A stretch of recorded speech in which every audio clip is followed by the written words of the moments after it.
ఇవాళ రేపు పేరెంట్స్ ఎలా ఉన్నారు అంటే పిల్లలకి తెలుగు రాదని చెప్పుకోవడానికి చాలా గర్వపడుతున్నారండి.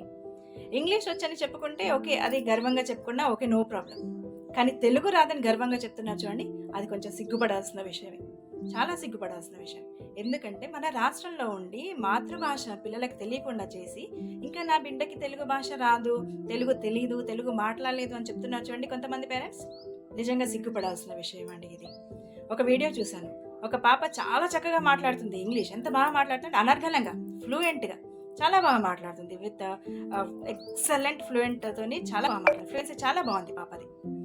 కానీ పేరెంట్స్ మా పాపకి తెలుగు రాదండి, తెలుగు మాట్లాడలేదు అని చాలా గర్వంగా చెప్పుకుంటున్నారు. అది చాలా సిగ్గుచేటుగా అనిపించింది నాకు. అందుకే ఈ వీడియో మీతో షేర్ చేద్దాం అనుకున్నాను. ప్రతి తల్లి తండ్రి గర్వపడాల్సింది నా బిడ్డకి మాతృభాష వచ్చు, చాలా బాగా మాట్లాడుతుంది అని చెప్పిన తర్వాతే వేరే భాష గురించి మాట్లాడండి. తెలుగు నేర్పించండి.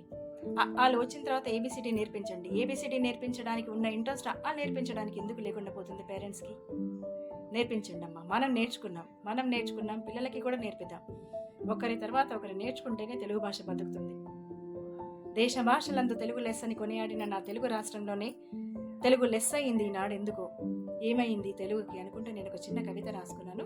వీలైతే ఆ కవిత నేను ఇంకో వీడియోలో పోస్ట్ చేస్తాను. దయచేసి తెలుగుని ప్రోత్సహించండి.